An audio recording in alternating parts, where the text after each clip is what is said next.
Assalamu alaikum dear students. We discuss about the terms of democracy and what is the features of democracy we discussed in the previous class. Now that class itself we said that we have the case study of Pakistan. So let us see the case study of Pakistan, what happened in Pakistan. We have a look on it. So you see that that is a major decision is taken by the elected leader is the one feature. For major feature it is, that is major decisions are done by the elected leaders. We can see that whether it is applicable in Pakistan. What happened in Pakistan? That is, in Pakistan 1999, General Parvez Musharraf come into the power. He has a military coup and then he come into the power. Once he come to the power, that is, once he come to the power, what happened?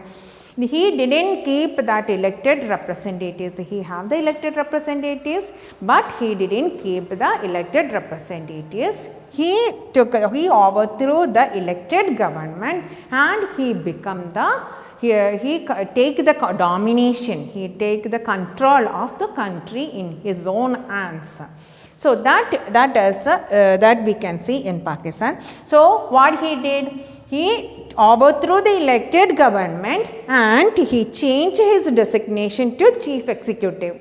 And he himself changed his, that is from the military coup, he changed his designation to chief executive. Then again he himself be the president and he extended it to 2002. Once he come to 1999, he himself extended to 2002.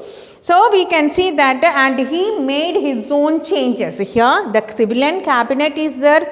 It is supervised by the National Security Council, but the final decision is vested in Parvez Musharraf itself, General Parvez Musharraf itself.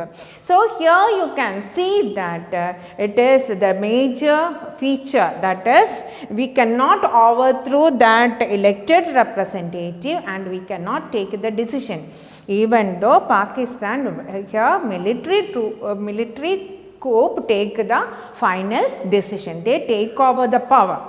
That is, elected government was there. They did the election. They have the government election.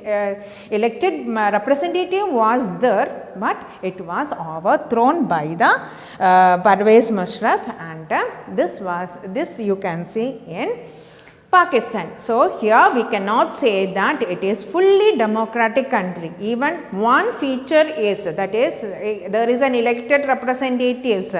We can say that here democratic country because he is elected representative, but elected representative is there, he overthrew them and he took the final decisions. So we cannot say that they are enjoying all the terms and all the features of a democratic form of government. Now next we will go to another case study.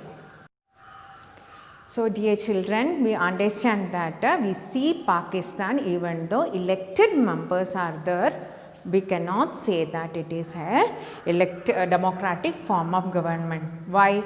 Because that is the elected members was overthrew or the final decision is taken by Parvez Musharraf itself, General Parvez Musharraf itself, or the military coup is taking the final decision. So we cannot say that it is a democratic form of government. They are enjoying a democratic form of government.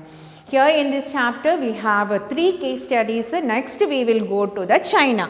China, we can see that that is free and fair electoral competition is the second feature. That is, we have to free and fair. No one should force them to that is vote to this party or vote to this party. No one can say. That is, they have to get a choice. They have to take themselves. They have to choose themselves for the who will be the representatives according to their opinion. They have to select. No one should force them to select this person. So here we can see to the China China, here the main party, it is National People's Congress, that is the China's parliament, it is. But here every 5 years they have the election, but the main thing, no other party cannot get the recognition other than Communist Party. If they want to find, they have to be a candidate of the election, they have to get the approval of Communist Party, then only they can come to the election. So, we cannot say that here it is free and fair election. Election is there in China also, but what is happening? That is, they cannot form another government, another party. They cannot form another party, only the Communist Party get the approval, and they have to take the sanction of Communist Party. Once they approved, only then they can compete for the election. That is the case of China. So, here next we will go to the study of Mexico, what happened in Mexico. That we will discuss in the next class. 2 questions are there for you to do it as assignments. How did Musharraf establish his rule in Pakistan? And why are elections in China not free and fair? Explain. So these questions answer, please write it in your notebook and submit it before 5 o'clock. Okay. Thank you, dear students. Assalamu alaikum wa rahmatullahi wa barakatuh.